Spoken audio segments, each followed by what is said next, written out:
Podcast.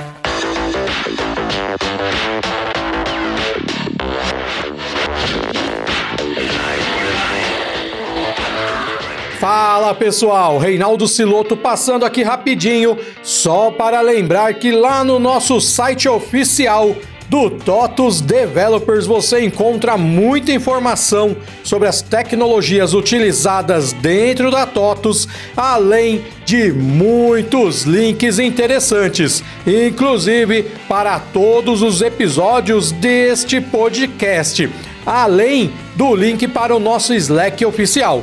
Então anota aí, developers.totus.com. Agora sim, vamos direto para o nosso episódio. Valeu, Siloto, TOTUS Developers Podcast está começando e eu quero pedir que você que está acompanhando a gente compartilhe este episódio com seus amigos e suas amigas e vamos aprender juntos hoje. Muito prazer, eu sou o Rafael Chinaglia, jornalista do TOTUS Developers e também do eMasters, e comigo neste episódio, vocês já viram aqui na nossa imagem, Alex Lataro, mestre em inteligência artificial e também em ciência de dados. Alex, tudo bem? Bem-vindo. Fala, Rafa, tudo bem? Siloto, tudo bem com vocês? Prazer aí, obrigado por vocês terem me convidado aqui. Prazer participar desse programa com vocês. Show de bola. Eu quero pedir que quem está acompanhando a gente aqui, ouvindo e assistindo pelo YouTube, também curta esta transmissão para que as plataformas, né, a plataforma, o YouTube, saiba que este é um conteúdo relevante e sugira o nosso vídeo, nossa transmissão, para outras pessoas que também têm interesse neste mesmo assunto. Vamos ao nosso bate-papo, então, neste episódio, e a gente começa com uma introdução, então, ao Machine Learning, para colocar todo mundo na mesma página, digamos assim, né? E, Alex, como é que é? O que é o Machine Learning e como é que ele se diferencia, então, da inteligência artificial de uma maneira geral, assim? O que você pode explicar para a gente? Boa pergunta, Rafa. Acho que é bem confuso isso, acho que para a maioria das pessoas, né? Pois é, todo mundo confunde mesmo. Isso, não é para quem está começando ainda, é uma coisa que os nomes já são um pouco confusos, né? Mas a gente pode entender a inteligência artificial como um grande campo, né, de conhecimento. E deixa eu tirar um som daqui. Tranquilo. Um grande campo de conhecimento, né? E o machine learning é outro campo que está ali debaixo do guarda-chuva da inteligência artificial, né? Então, ele é um campo de estudo separado. A gente pode entender, assim, alguns autores colocam, assim, como inteligência artificial. Imagina três grandes grafos, assim. IA num grande, machine learning no meio e deep learning dentro de machine learning ali. Então, alguns veem como isso. Mas isso já é até um pouco antigo, né? Se a gente ver algumas coisas mais novas, eu tenho até depois para compartilhar um material com o pessoal aqui, a gente põe nos links, alguma coisa nos comentários depois, mas tem um material que mostra uma constelação da inteligência artificial. E aí mostra como se fosse um espaço, assim mesmo, vários campos da inteligência artificial, inclusive que eles imaginam que vem para o futuro. Então, são coisas bem um pouco distintas, assim. Muito legal. Na sua opinião, assim, quais são os principais tipos de aprendizado de máquina, né, do machine learning, né? E como que cada um desses tipos é aplicado na prática, para o pessoal poder entender melhor? Boa. A gente fala muito, assim, na computação clássica, assim, entre aprendizado supervisionado, não supervisionado, e também o aprendizado por reforço, né? Então, assim, esses são os principais temas que a gente usa, os principais guarda-chuvas, né? Quando a gente fala de aprendizado supervisionado, a gente está falando sobre, na indústria principalmente, né, nas empresas, quando a gente utiliza esse tipo de algoritmo para achar alguma coisa que a gente já sabe um pouco a resposta, né? Então, tipo, a gente tem uma gama de dados e a gente já sabe o que são aqueles dados, né? A gente tem um rótulo para eles. Então, a gente costuma usar isso para supervisionar, que é quando a gente já conhece, né? A gente já sabe a resposta. Então, a gente usa classificador, regressor, esse tipo de algoritmo para buscar. Quando a gente não sabe bem o que a gente está procurando, não sabe o que aqueles dados significam, né, qual que é a regra que tem entre eles, aí a gente fala de aprendizado não supervisionado, que a gente quer descobrir exatamente qual que é a regra que tem ali. Então, a gente usa isso mais para fazer algum tipo de clusterização, né, quando você começa a agrupar os dados, colocar em grupos, ou você usa para fazer algum tipo de otimização matemática. E tem o aprendizado por reforço, que é comumente utilizado, assim, para jogo, para simulação, às vezes algumas coisas para NLP, como a gente vê e tal. Muito interessante, né? O pessoal, muita gente nem faz ideia dessa diferenciação, né? Coloca tudo no mesmo bolo, né? Sim, é verdade. E quais são os componentes, se é que a gente pode chamar assim, essenciais, né, de um sistema de machine learning, né, que seja, né, que torne ele eficaz? Sim. Acho que tem alguns vários itens aí que a gente pode pensar, né? Acho que o principal deles, o que eu gostaria de começar, é tipo, a qualidade dos dados que você vai utilizar, né?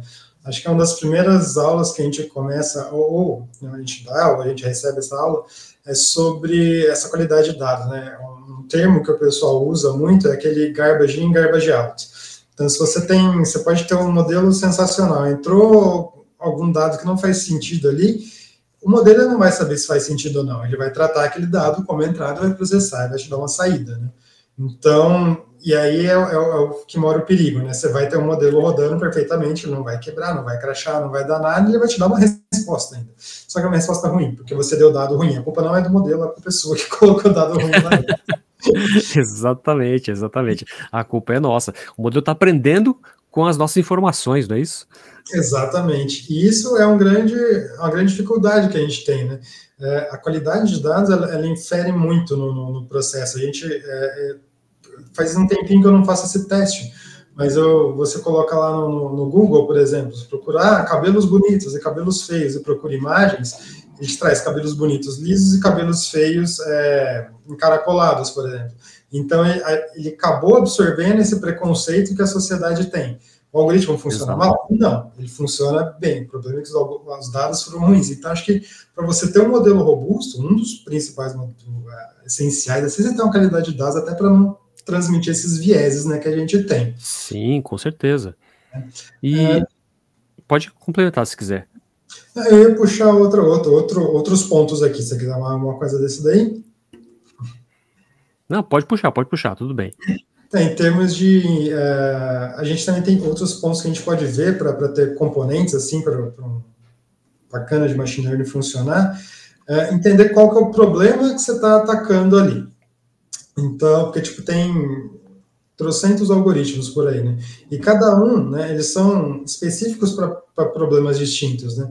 Então, se você está tentando classificar um grupo, você não vai usar um modelo de regressão e coisas do tipo. Então, você tem que, primeiro ideia que você tem que ter o pensamento é um problema de classificação, de regressão, de otimização, de clusterização, né? Se você separar nesses 4 grupos, você já consegue ter aí um bom norte para ir, né?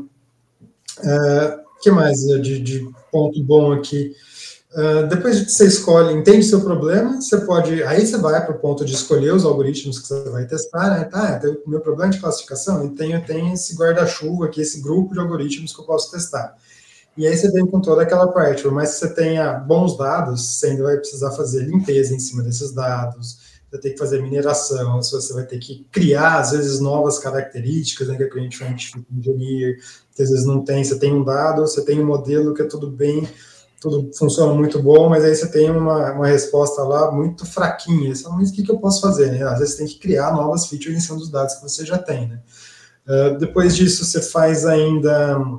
Aí depois você conseguiu fazer tudo isso, você avalia seu modelo, né? Tem um monte de classificação para fazer. Todo mundo vai falar, meu modelo está com 90 e tantos % de acurácia, beleza? É um modelo legal, né? Mas tipo, avaliar o modelo vai além de olhar para acurácia, recall, F-score, né? Tipo, depende do problema que você está trabalhando. Às vezes você precisa olhar para um R quadrado.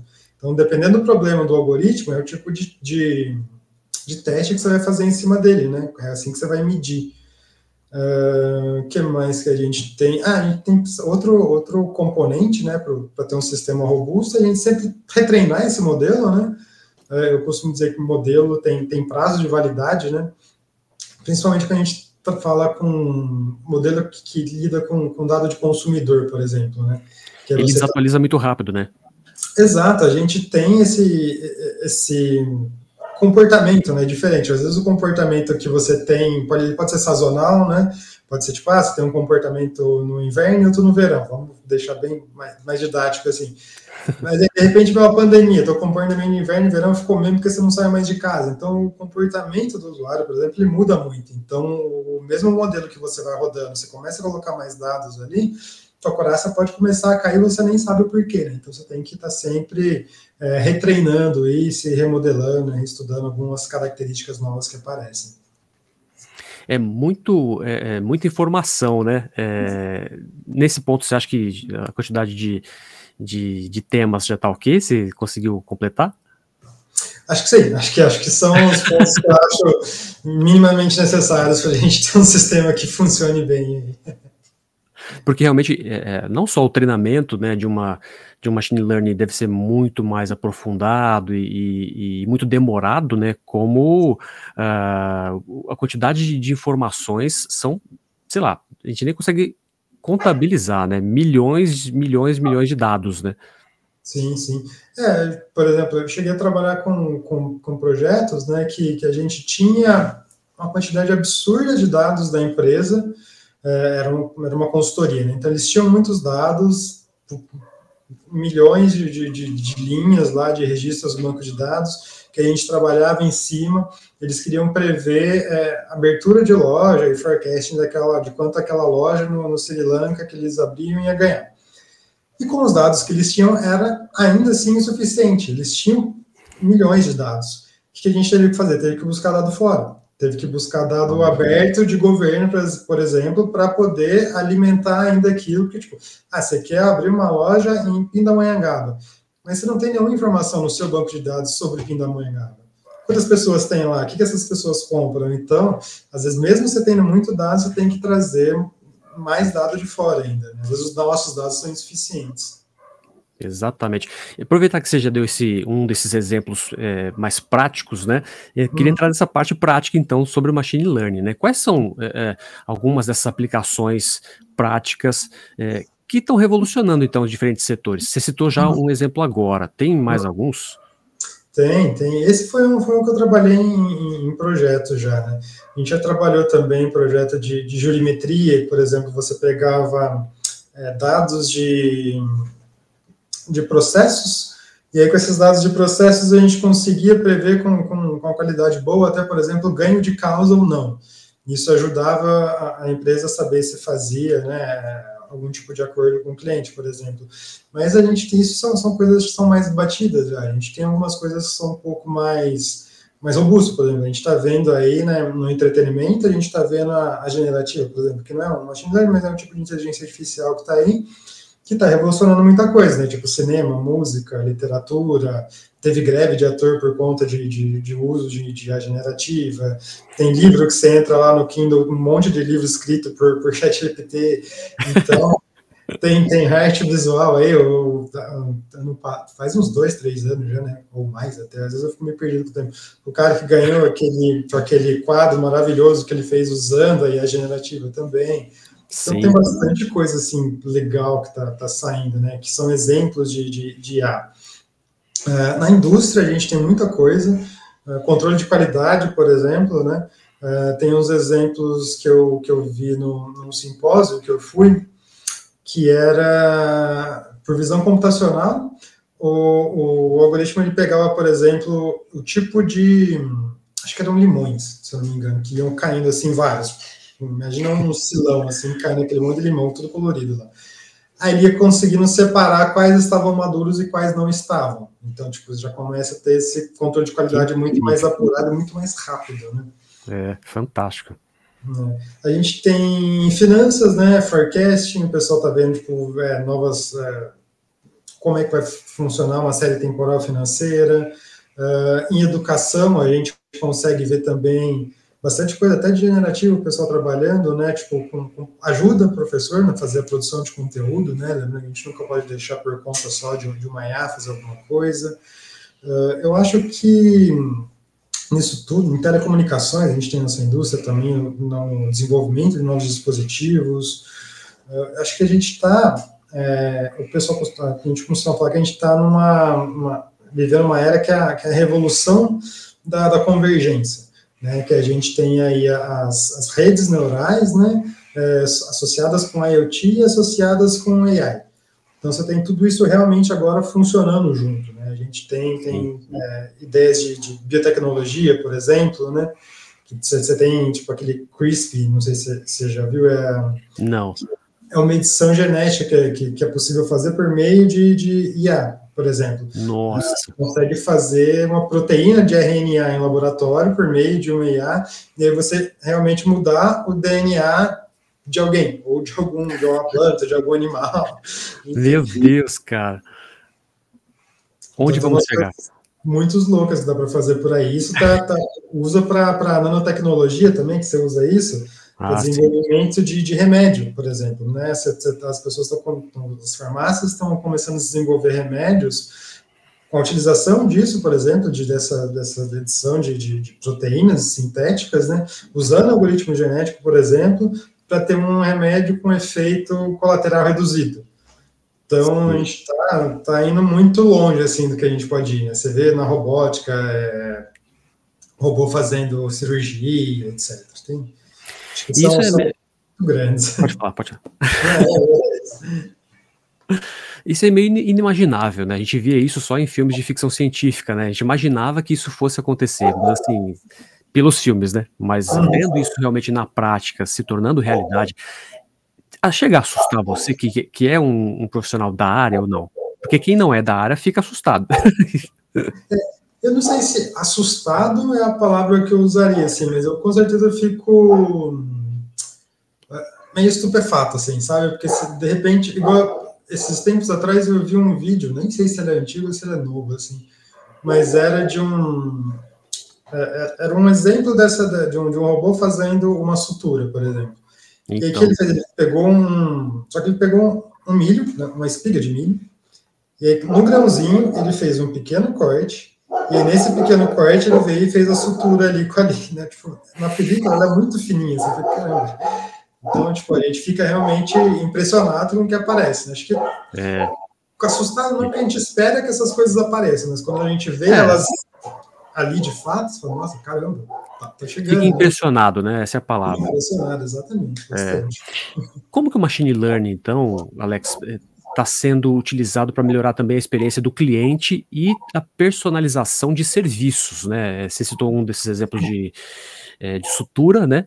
Mas deve ter muito mais, né? Não, sim. A gente está utilizando essa personalização de serviços há muito tempo, né? Acho que desde que a gente liga o Netflix lá, que vem aquele recomendado lá, 99%, 90%, 80%, já é uma recomendação de serviço, já é uma hiperpersonalização, né? Por mais que estejam em clusters, assim, né, digamos, ainda não é aquele conteúdo específico só para você, Rafael, tipo, não vai ter aquele documentário que só você vai gostar, mas tipo, vai ter um documentário que vocês e seus amigos com certeza vão gostar, porque vocês estão ali mais ou menos no mesmo cluster. Então a gente já vê isso, né? E ao mesmo tempo a gente vê isso agindo tanto pro bem quanto pro mal, por exemplo, né? Se a gente pega, por exemplo, imagina nesse caso dos algoritmos de streaming, é muito legal porque ele te dá uma probabilidade de você gostar daquilo e você escolhe clicar ali ou não clicar, né? Você está tomando a decisão ainda.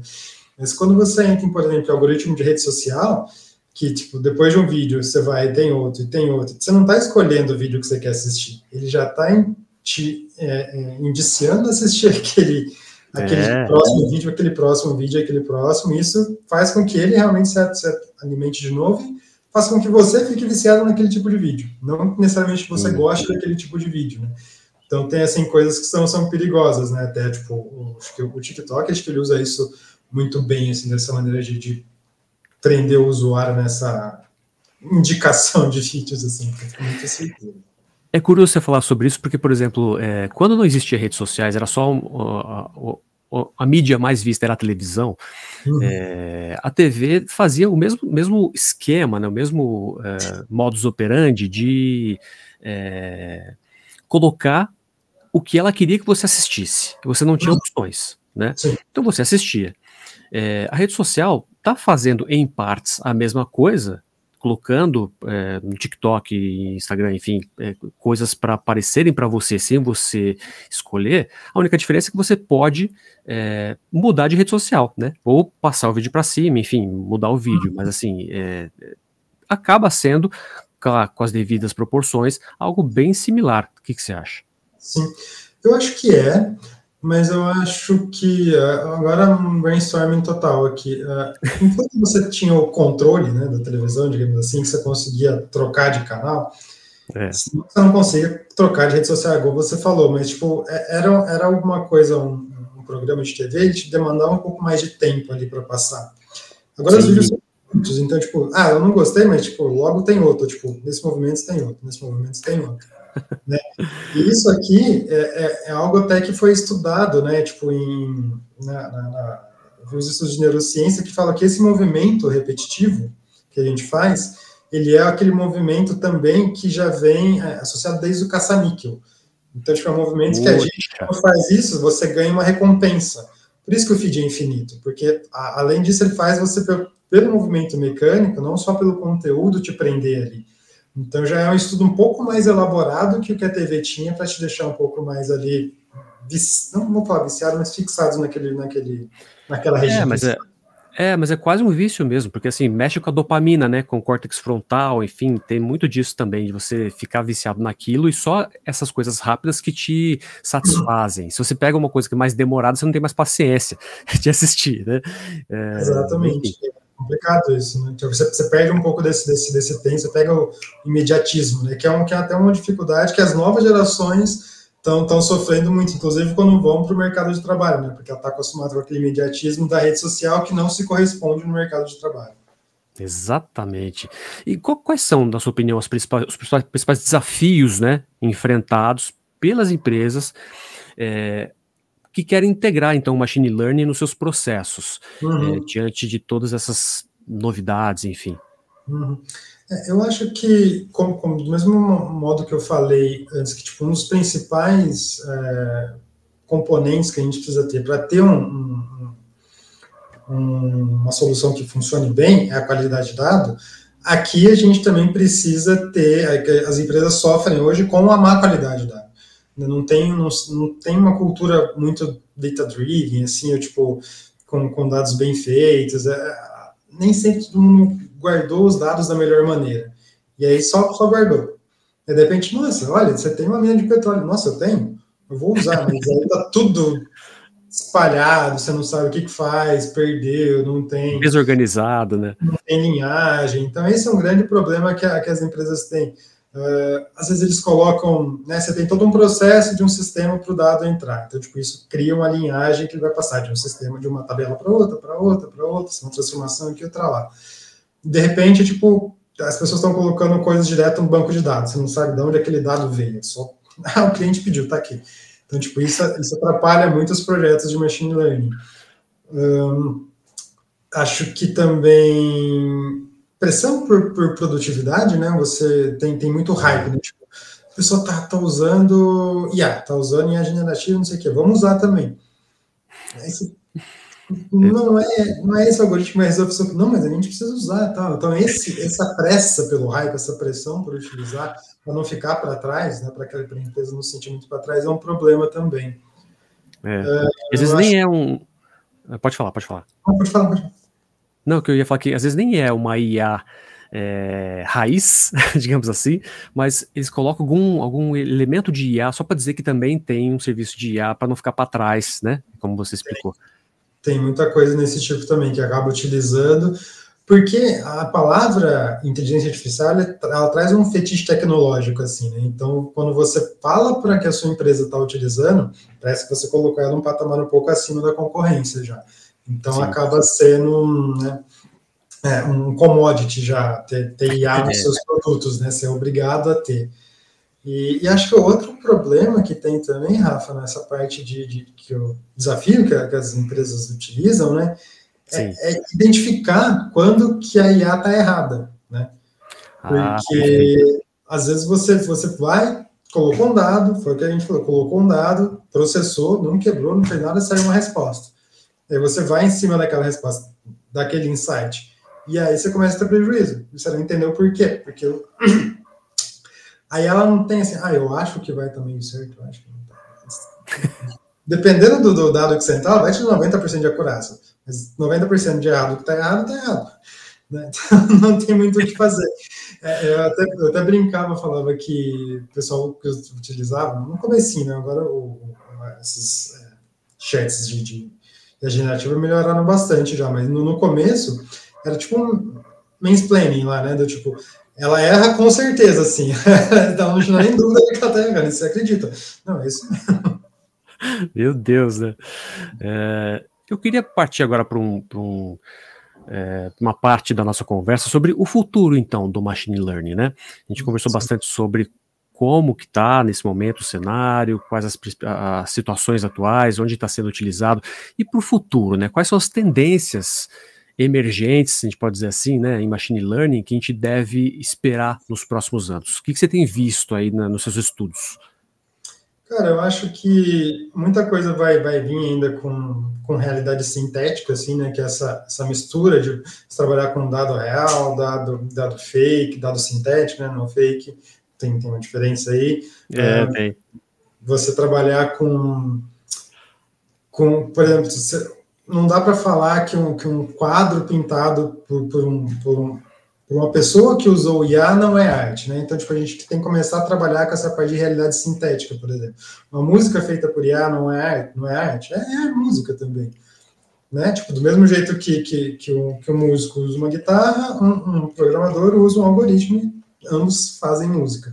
Então, acho que essas realidades sintéticas elas vão começar a ficar cada vez mais palpáveis para a gente, mais tangíveis, né?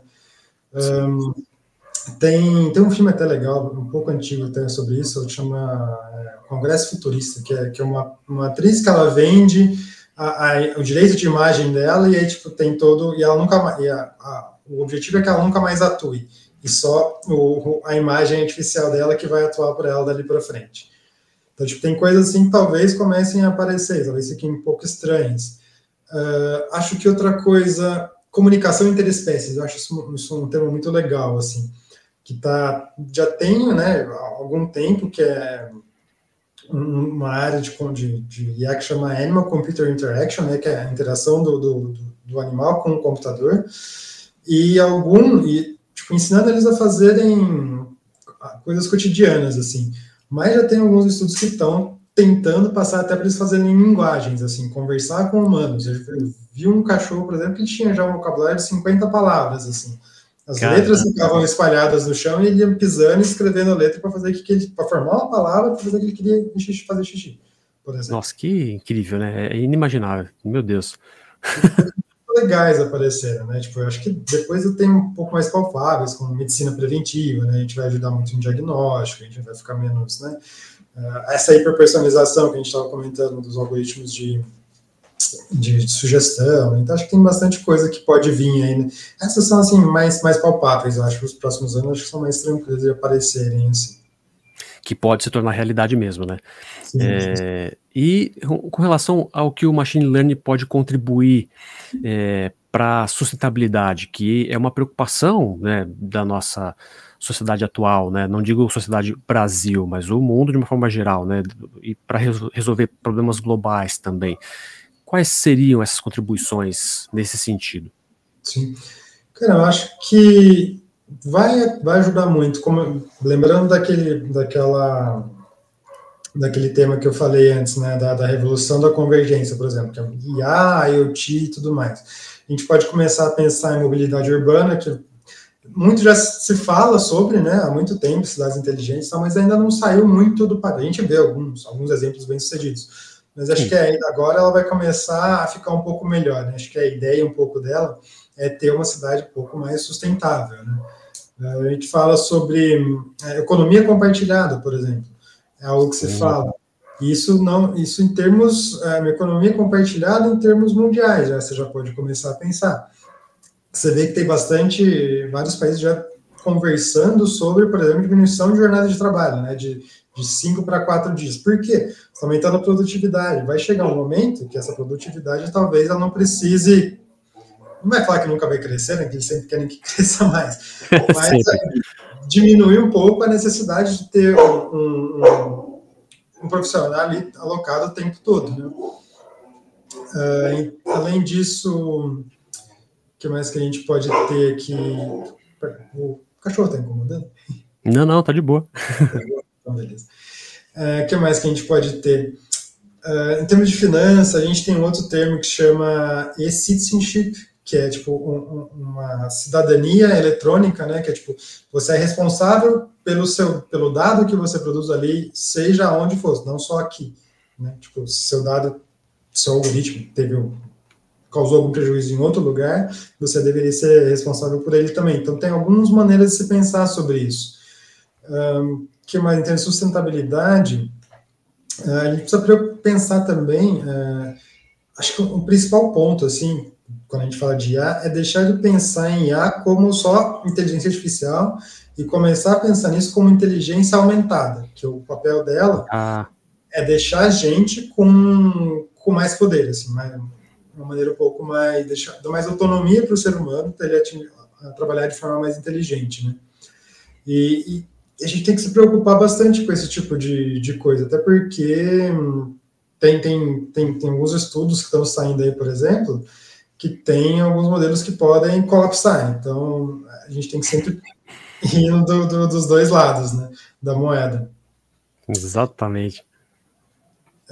Acho que outras coisas também de sustentabilidade, hoje isso aqui é bem recente, pelo menos eu acho que foi hoje que saiu o programa novo do governo, por exemplo, sobre os investimentos de IA nos próximos anos. E tem umas coisas interessantes, por exemplo, pensando assim, em sustentabilidade, em ajudar, né, pois na agricultura, está vendo aqui uma ferramenta de IA que usa visão computacional para monitorar peso de rebanho, minimizar estresse, então tem algumas coisas que estão ajudando já aqui, né, na economia, pôr comida na mesa das pessoas, tem algumas ligadas a educar a saúde, então tem bastante coisa legal que está aparecendo aí. Perfeito.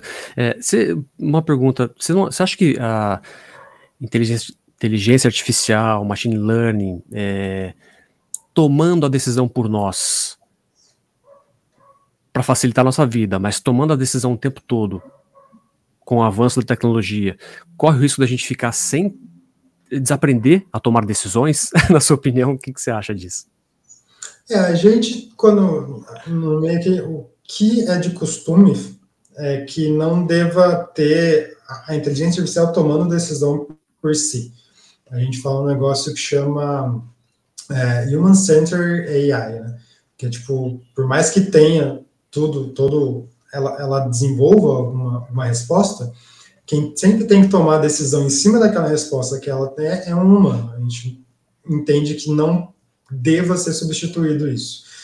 Então, acho que é isso, tanto que acho que é um ponto muito válido esse que você levantou, né? Tipo, será que a gente desaprende? Eu não sei se a gente desaprende, mas eu não acho muito viável a gente deixar um algoritmo tomando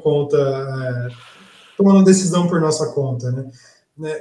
Por exemplo, lembrando desse que eu falei de colapso de modelo, por exemplo, imagina os algoritmos de generativa da vida, que eles fazem aquela leitura toda da internet, e eles têm um banco enorme e te dão aquela resposta extremamente fluida, né? E aí, a gente fizeram isso, vamos inventar dados aqui, eles fizeram agora até 2023, 2024 a gente passa 2024 inteiro usando isso, e preenchendo a internet com esses dados que foram feitos, certo? Sim. Chega em 2025, elas vão treinar 2023 mais 2024. Ela está treinando com resposta que ela mesma deu. E que a gente deturpou em cima depois. Então, isso daí acaba fazendo com que o modelo, ele volte, em vez de ele se especializar, ele começa a ficar mais burro. Porque ele está usando dado regressivo, tipo, que já foi alterado, então, que não tem validade. Então, tem muita coisa que é problemática. Isso é um grande problema para você deixar ela tomar decisão por você no futuro. Perfeita resposta, exatamente. E, na sua opinião, quais habilidades, né? Falando um pouquinho de aprendizado, mais um pouquinho de aprendizado, mas aprendizado humano agora, né? Quais habilidades e conhecimentos são necessários ou serão necessários para os profissionais que têm esse desejo de se destacar nessa área de machine learning, né? Trabalhando nessa área, aprendendo sobre essa área. Quais habilidades, então, e conhecimentos, na sua opinião? Sim. Programação, né? Acho que a gente tem que saber. E assim, e é engraçado porque você não precisa ser um exímio programador, tá? Você não precisa saber desenvolver um sistema de cabo a rabo, né? Mas você precisa saber quais são as funcionalidades ali daquela linguagem que você escolher para trabalhar com inteligência artificial. Estudar, isso vai facilitar o seu dia a dia, né? Não é nada muito absurdo. Vai precisar estudar um pouco de matemática, né? Mas o modelo já sabe, eu só preciso escolher qual que é o modelo que vai fazer aquilo. Tudo bem, mas mesmo assim, vai ter nuances ali que a matemática vai te salvar, né? Por mais básico que seja, algumas coisas você vai precisar. Você vai precisar entender de estatística para explicar porque você vai apresentar o modelo para o seu chefe, para o seu cliente, alguma coisa, e falar, por quê? O que quer dizer essa acurácia? O que quer dizer esse R-score? Eu não sei, tipo, você entregar uma tabela com números para ele vai falar que ele não sabe, seu cliente não sabe, então você vai ter que saber explicar, você tem que traduzir todo aquele mathematiquez, aquele statistiquez para o cliente, né? Então não é tão banal, você precisa saber do que você está falando. Acho que ética, né? A gente falou de uma soft skills aqui também. Você está mexendo com uma coisa, como você falou que tipo, as pessoas acreditam e elas vão tomar decisões baseadas naquilo que um algoritmo saiu. Então você precisa ter uma ética, você precisa ter uma responsabilidade sobre aquilo que você escreve, né? Sobre os dados que você imputa naquele modelo, sobre a saída que aquele modelo tem. Então você precisa sempre pensar nisso. E aí eu acho que tem algumas coisas que no meu ponto de vista, são cruciais, assim, também. Você precisa ter uma responsabilidade social, por exemplo, em cima do que você está produzindo, né? Por exemplo, vou construir um modelo que vai otimizar o processo de uma galera aí, de um time inteiro de 100 pessoas. Pô, esse time vai começar a fazer o mesmo tanto em 80% do tempo. Pode ser que alguém já olhe e fale, opa, preciso de 80% do pessoal para produzir a mesma quantidade de coisa. Já chega, se você já começa a ver esse tipo de coisa, já chega, por exemplo, no RH Flow, vai talvez ter 20% de pessoas que não tenham o que fazer. Vamos pensar num plano já para realocar essa galera em outro negócio? Ou vamos fazer algum tipo de outra coisa, né? Tipo, vamos manter o emprego do pessoal, todo mundo? Sim. Acho que a gente precisa também ter uma cultura, né, orientada a dados, que é o que a gente não tem muito, né? O que é uma cultura orientada a dados? Sair do eu acho, né? Do tipo, que acontece muito quando você está trabalhando, alguém chega e fala, não, mas faz esse modelo aqui para mim, que vai provar isso aqui. Aí fala, não, peraí, me faz uma pergunta.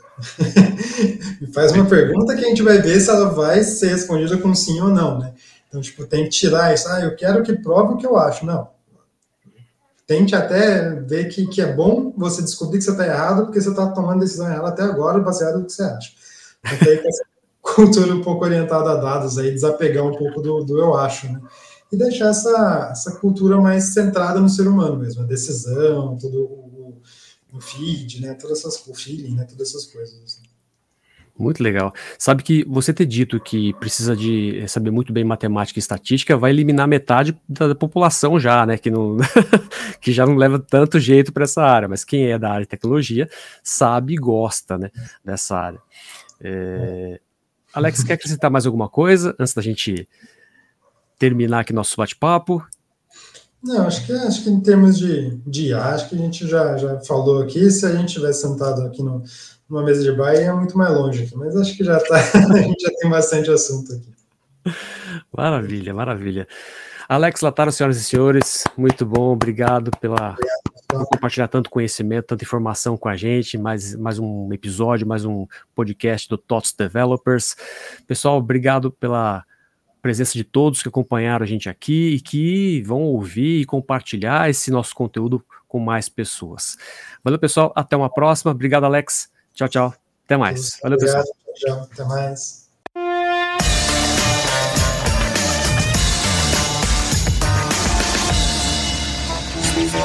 Podcast.